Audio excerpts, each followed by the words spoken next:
দেখাই যায় না এরকম, দেখো কি সুন্দর। নমস্কার।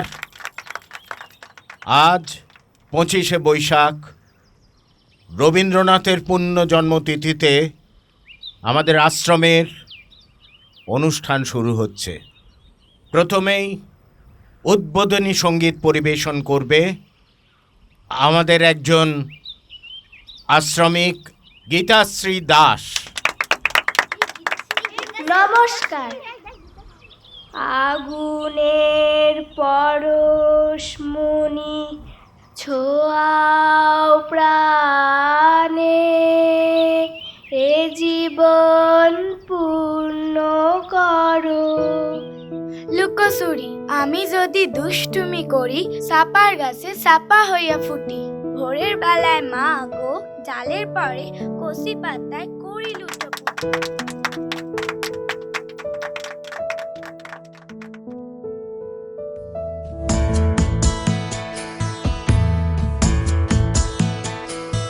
মম চিত্তে নীতি নৃত্যে কে যে নাচে, তাতা থই থই তাতা থই থই তাতা থই থই।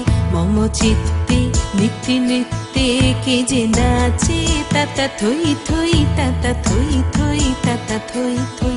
তারি সঙ্গে কি মৃদঙ্গে সদা বাজে, তাতা থই থই তাতা থই থই তাতা থই থই। তারি সঙ্গে কি মৃদঙ্গে সদা বাজে, তাতা থই থই তাতা থই থই তাতা থই থই। মম চিত্তে নীতি নৃত্যে কে যে নাচে, তাতা থই থই তাতা থই থই তাতা থই থই।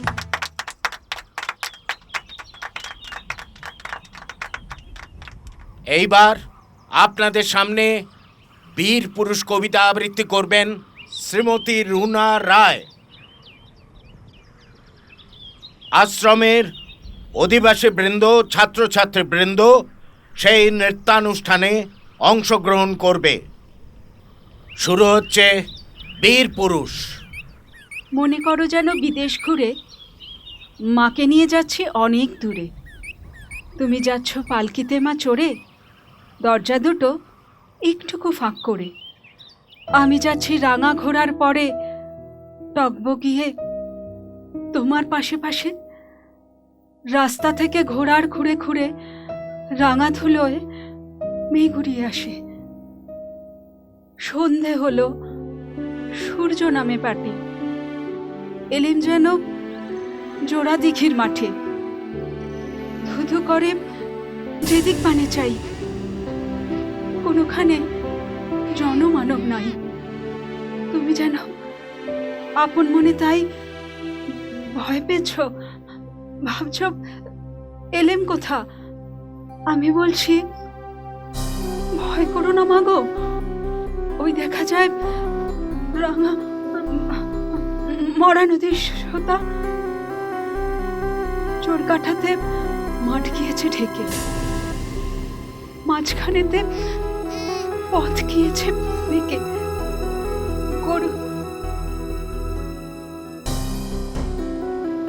গরু বাছু নেই কোনোখানে, সন্ধেওতেই গেছে গায়ের পানে। আমরা কোথায় যাচ্ছি তা কে জানে, অন্ধকারে দেখা যায় না ভালো। তুমি যেন বললে আমায় ডেকে থেকে তারা।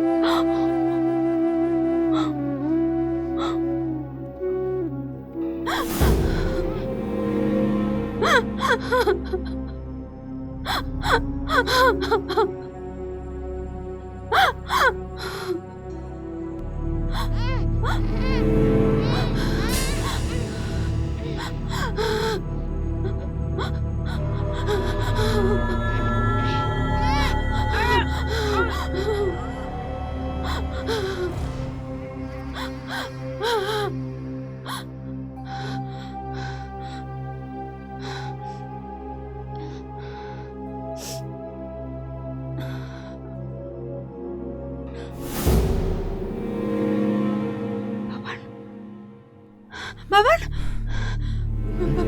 বাবান,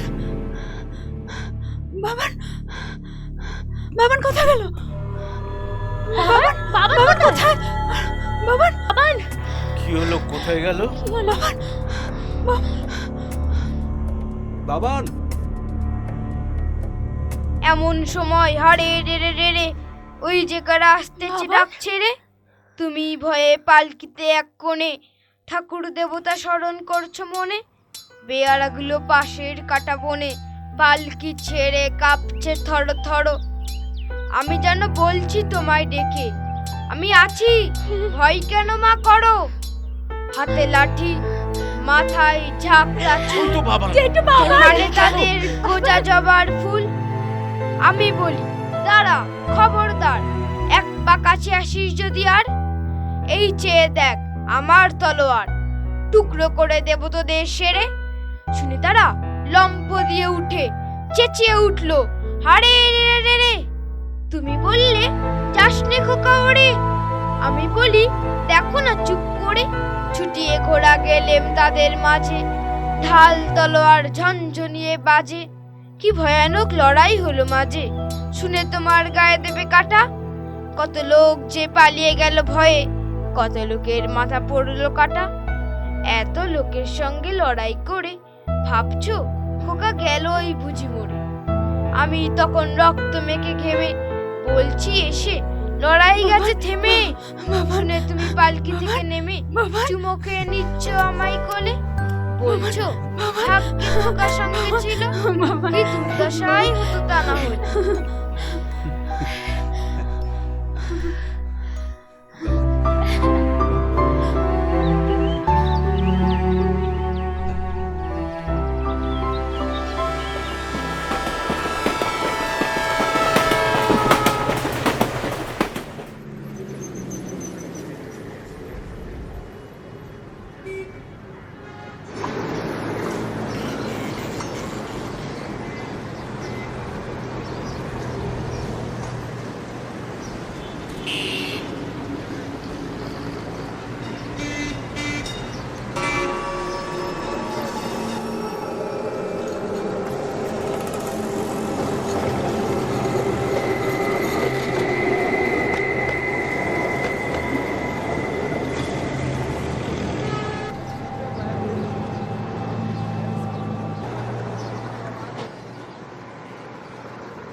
বাবান,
জেঠু, জেঠু, জেঠু, জেঠু।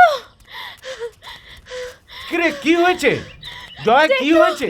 এই মাত্র খবর পেলাম আদিবাসী গ্রামে পাহাড়ি কাদের কাছে একটা বাচ্চা ছেলেকে ওরা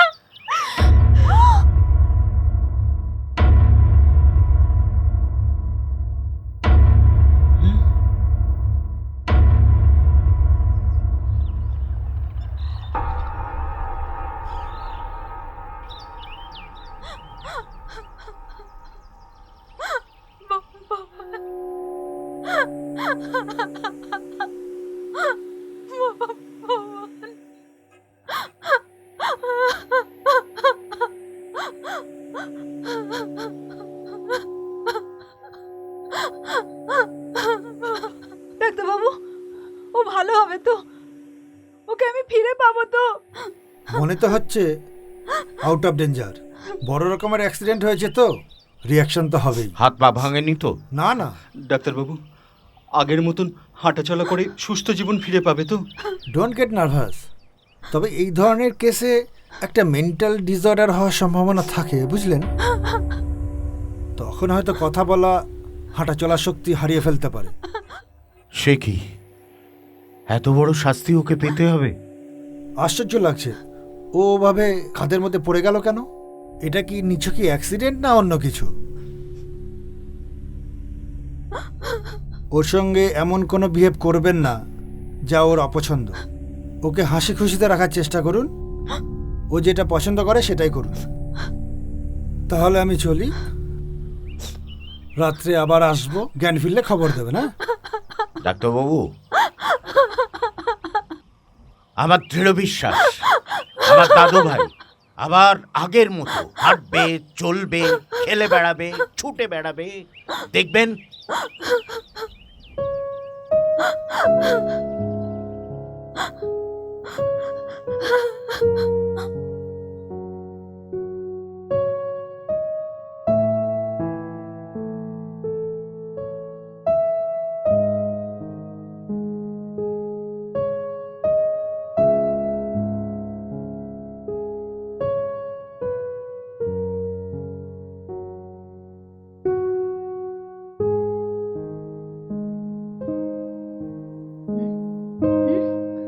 বাবান, বাবান, বাবান, বাবান, বাবান, কি কষ্ট হচ্ছে বাবা? হ্যাঁ বাবা, বলা কি? বাবান, কেন হাতটা একটু শাড়ি নেই? তুই কথা বলছিস না কেন? কি কথা হয়েছে? বলছিস না কেন? কি হয়েছে? বল বাবা, কি হয়েছে? কি কষ্ট হচ্ছে? বল বাবা, কি হয়েছে? না না না, ওরম করে না, ওরম করে না, কিচ্ছু হয়নি, কিচ্ছু হয়নি। কি হয়েছে? কি হয়েছে? বলো, কি হয়েছে? অভি, অবশ হয়ে কি গেছে, হয়েছে? দেখো কি? হ্যাঁ, কিরকম করছে। কি হয়েছে? অভি, কিচ্ছু আচ্ছা, হয়নি। ঠিক, কেন এরকম আচ্ছা, করছে? ঠিক আছে, ঠিক কি আছে। হয়েছে বলো? করছে? আচ্ছা, ওকে ওকে ওকে এখন একা থাকতে দাও, চলে। কেন এরকম এই তো, করছে? এই ঠিক তো, আছে, আমার কি চিনতে রুনা, পারছে না? রুনা, বলো, এসো, কি ওকে হয়েছে? কেন এমন করছে? বাইরে এসো, হয়নি বাইরে বাবা। এসো, বাইরে এসো রুনা। ঠিক আছে, ঠিক, কিরকম করছে একটা? অভি, ওকে এখন তুমি কিচ্ছু হয়েছে একা না। থাকতে না, দাও। কি হয়েছে? ওকে, কোনো কথা কিচ্ছু বলছে চলো, হয়নি, না। কিচ্ছু বাইরে হয়নি। চলো। ঠিক আছে, সব ঠিক হয়ে যাবে। চলো বাইরে এসো, এসো, এসো।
বাবান সেঞ্চুরিটা চাই কিন্তু। বাবা দেখবি একদম ছয় মারবো। বাবা! দেখিস আজকে গেল দাঁড়া, দাঁড়া, আজ তো দেখাচ্ছি কাকিমা মজা। চলে এসেছে। দাঁড়া, দাঁড়া। তুই বহুত বার বেড়েছিস। এই দেখ। কি হচ্ছে কি? হ্যাঁ, কি হচ্ছে? আজ রেজাল্ট বেরোবে, একটু ভয়টার নেই? খালি খেলা খেলা। উইকেট, হ্যাঁ? কাকিমা, আমার উইকেট, আমার উইকেট, আমার উইকেট। আরে যা। আর শোন, তোর পড়াশোনা নেই? যা বাড়ি যা। আরে রেহান যদি তোর থেকে বেশি নাম্বার পেয়েছে না, তো তোর একদিন কি আমার একদিন। চল চল। খিদে পেয়েছে। খাবে। খেলার সময় মনে ছিল না?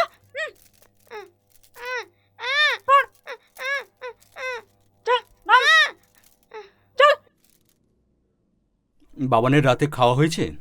আটকে রেখেছি ওকে। মানে? স্কুল থেকে মার্কশিট আনার পর ও ঘরে তালা বন্ধ করে রেখেছি।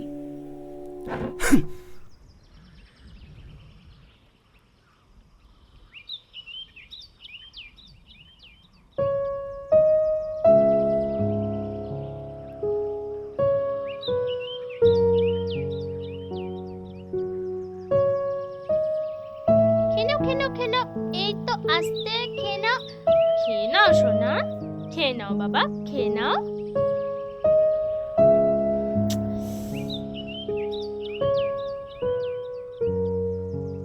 খেয়ে নাও, নাও নাও, খেয়ে নাও অভিবাবু, যে নাও।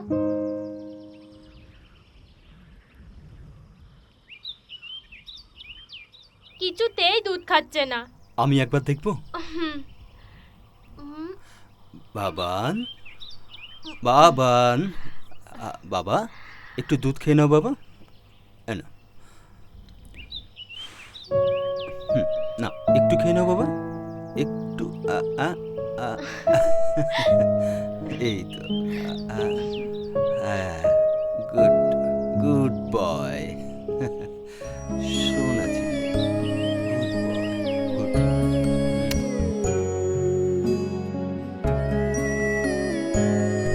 খুব আরেকটু আরেকটু করে। বাপি আয়, ছাড়ো বাপি। আয় চলে মা! চলে আয় আমার সাথে। বাপি মা যাবে না? না, কেউ যাবে না, তুই আমার সাথে দাঁড়াও। যাবি। ওকে কোথায় নিয়ে যাচ্ছ? ও আমার সাথে যাচ্ছে। ও কোথাও যাবে না, আজ ওর ট্রেনিং আছে। কোনো ট্রেনিং ও দেবে না, ও আমার সাথে যাচ্ছে। দেবে না বললেই হলো না।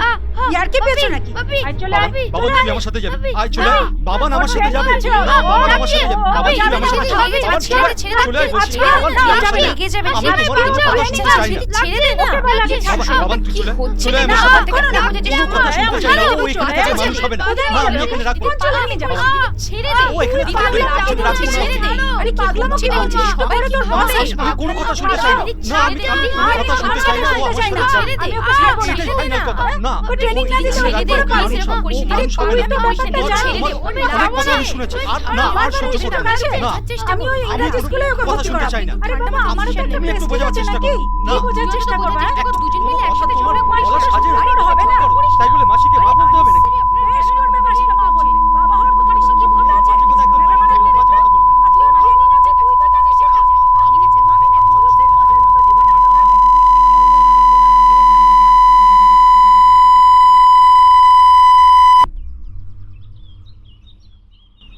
পারলাম না বাবানকে ধরে রাখতে। আপনি বিশ্বাস করুন, রুনাকে আমি বহুবার বোঝাবার চেষ্টা করেছি, কিন্তু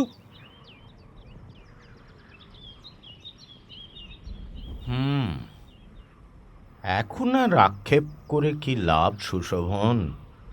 সময়টাই এরকম, বড় বেসামাল সময়, অস্থির সময়। এখন বাবানরা শুধু বাড়ি থেকেই পালাতে চাইছে না, জীবন থেকেই পালাতে চাইছে। এর জন্য দায়ী কে? সিস্টেম। এই সিস্টেমের মাথায় যারা বসে আছে, তাদের মাথাটাই যদি ঘুণ ধরা হয়, তাহলে সাধারণ মানুষের কি করার আছে বলো? এই সিস্টেম শিশুদের মানুষ হতে শেখায় না, রোবট হতে শেখায়। শিশুদের লালন পালন রক্ষা করার দায় তো শুধু বাবা মায়ের নয়, রাষ্ট্রেরও একটা ভূমিকা আছে। সেখানে আমরা তো কাঠপুতুল মাত্র। না স্যার, ভুল আমরাও করেছি। নিজেদের ইচ্ছেটা বাবানদের উপর চাপিয়ে দিতে চেয়েছি। কখনো ওদের ভালো লাগা, ওদের ভালোবাসাকে মর্যাদা দিইনি। হ্যাঁ, কিন্তু এখনই এত হাল ছেড়ে দিলে তো চলবে না। সবচেয়ে আগে বাবানকে খুঁজে পেতে হবে। কিন্তু কিভাবে? 1 মাস হতে চলল, বাবানের কোনো খবরই তো আজ পর্যন্ত। 1 মাস না, আমার মন বলছে বাবান। আচ্ছা, এখানে হ্যাঁ তোমাদের কাছে বাবানের কোনো ছবি আছে? হ্যাঁ নিশ্চয়ই। নিশ্চয়ই নিশ্চয়ই, আমি নিয়ে আসছি।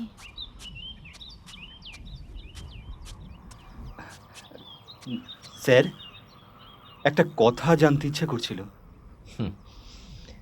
আমি জানি তুমি কি জিজ্ঞাসা করতে চাইছো। হ্যাঁ, মানে ওরকম প্রাচুর্যের জীবন ত্যাগ করে আপনি এখানে এভাবে। ওই জ্ঞান চক্ষু উন্মিলিত হলো যে, বুঝলাম প্রাচুর্যের মধ্যে থেকে, প্রাচুর্যের বশংবাদ হয়ে থেকে কোনো লাভ নেই। কলকাতাতে তো আপনাদের পিতৃপুরুষের বিশাল সম্পত্তি, ওখানে তো আপনি একটা কোচিং সেন্টারও খুলেছিলেন। হ্যাঁ, ওই স্কুলের চাকরিটা ছেড়ে দিলাম, তখন একটা কোচিং সেন্টার খুলেছিলাম। নিম্ন মধ্যবিত্ত পরিবার, সেই থেকেই সব ছেলেপুলেরা আসতো আমার কাছে। একবার একটা ছেলে পরীক্ষা দেওয়ার পর রেজাল্ট বেরোনোর আগেই টেনশনে সুইসাইড করলো। তার বিশ্বাস ছিল সে পাশ করতে পারবে না। তার বাবা দিনমজুর, অসুস্থ, মা বাড়িতে বাড়িতে বাসন ধোয়া মাজার কাজ করে। আর একবার এক রাত্রির বেলা একটি ছেলে হঠাৎ আমার বাড়িতে এলো, আমাকে বললো, স্যার আমার পুরনো জীবনটা ফিরিয়ে দিন। আপনার কথায় আমি লেখাপড়া শিখে গ্র্যাজুয়েট হয়েছি, কিন্তু এখন তো আমি ভিক্ষেও করতে পারছি না, চুরি চামারিও করতে পারছি না। আমি যদি লেখাপড়া না শিখতাম হয়তো এগুলো করতে পারতাম। এখন আমি কি করব? গত 5 বছর বসে আছি, কোনো চাকরি নেই। বুঝলাম যে শিক্ষা ব্যবস্থা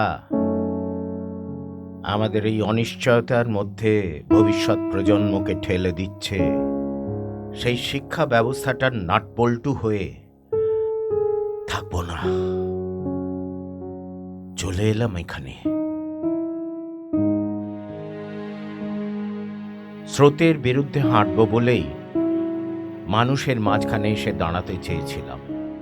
ইট কাঠ কংক্রিটের জঙ্গল ছেড়ে প্রকৃতির স্পর্শ পেতে চেয়েছিলাম, সাড়াও পেয়েছি। পাশেই আমার আশ্রম, এখানে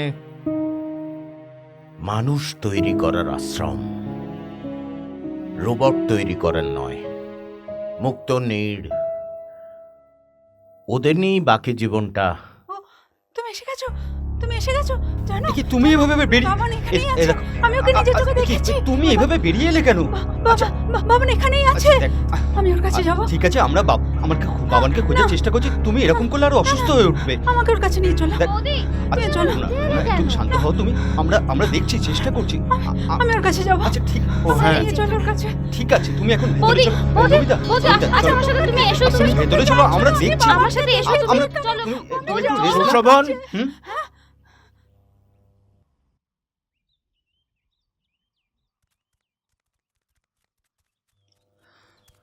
ওই তো নমিতা, ওই মেয়েটা।